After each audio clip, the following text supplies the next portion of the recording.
Bueno, muy buenos días, queridos hermanos. Es un placer el poder estar nuevamente compartiendo con ustedes una corta reflexión en la palabra de Dios. Y en este día me gustaría llevarlos a reflexionar en un pasaje muy conocido por cada uno de nosotros, pasaje del Nuevo Testamento, pasaje en el cual lo podemos encontrar en cualquiera de los evangelios, una historia que está relatada tanto en Mateo, en Marcos, en Lucas como en Juan.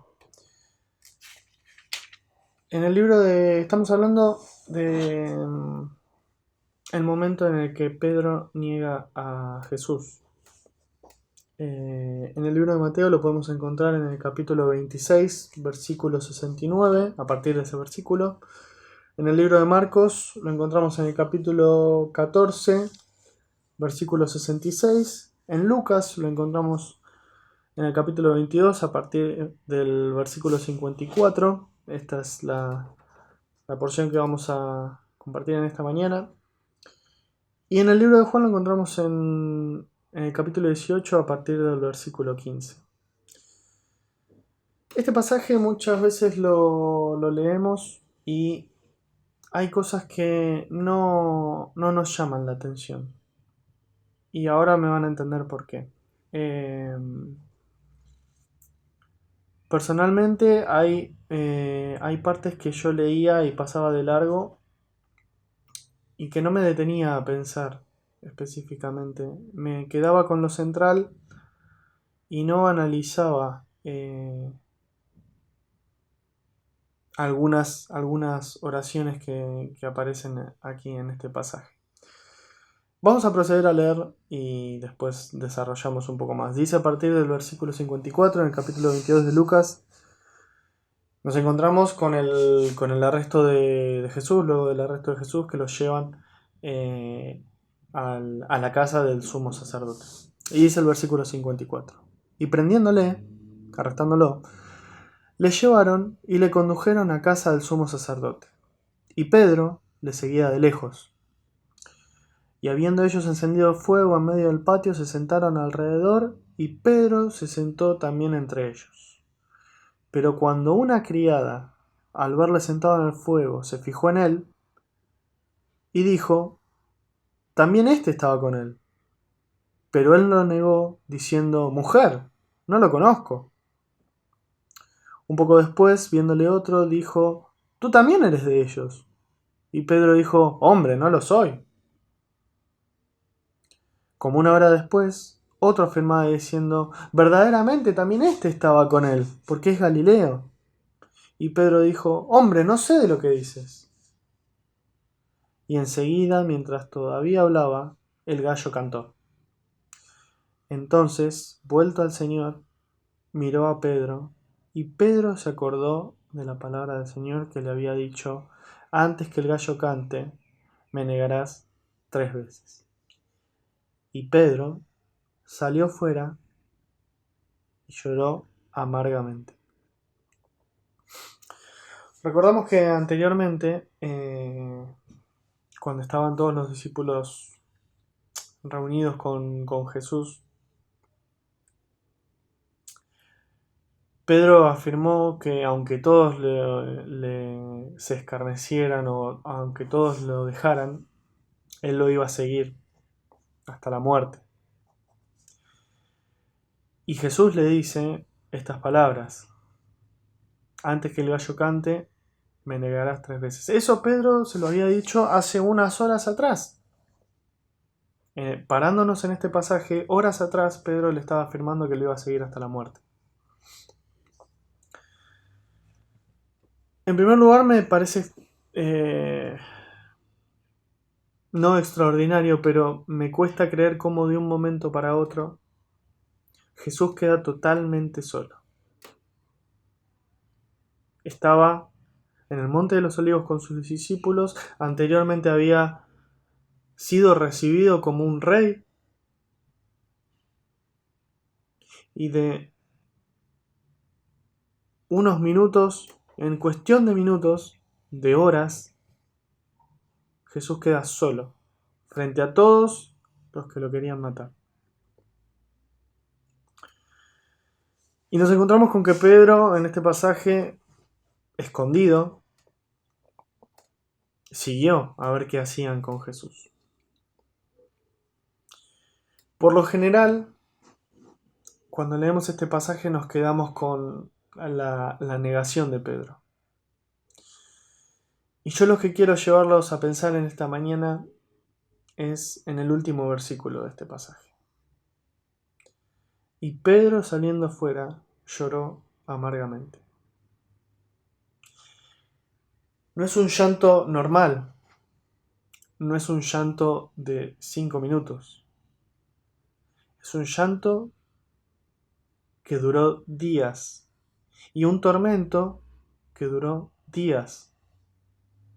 Yo intento ponerme en el lugar de Pedro y no sé qué hubiese hecho. Porque es muy fácil juzgar la actitud de Pedro, pero nosotros no somos muchos mejores que él.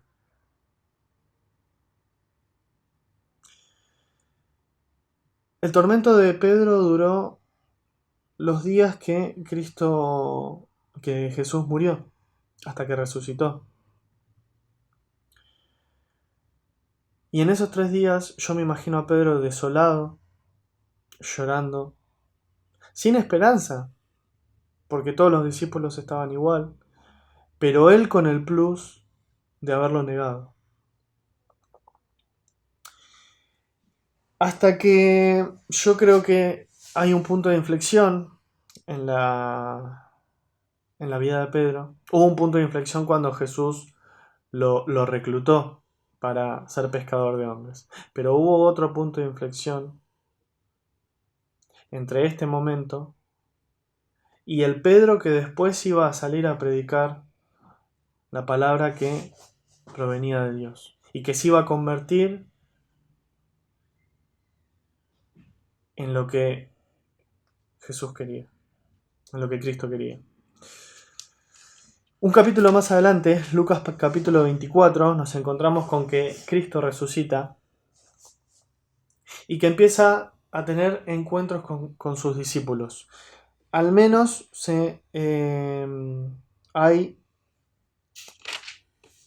encontramos en las escrituras al menos 10 diferentes apariciones de Cristo en el periodo comprendido entre la resurrección y la posterior ascensión.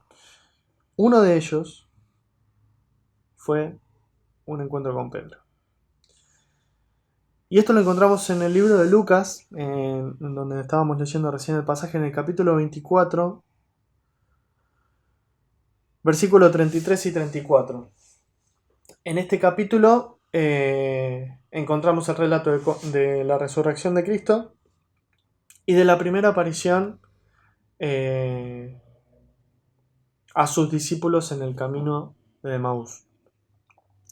Posteriormente a esto, nos encontramos en el versículo 33 y dice así la palabra de Dios: y levantándose en la misma hora, volvieron algunos de sus discípulos, los que estaban en Emaús, volvieron a Jerusalén.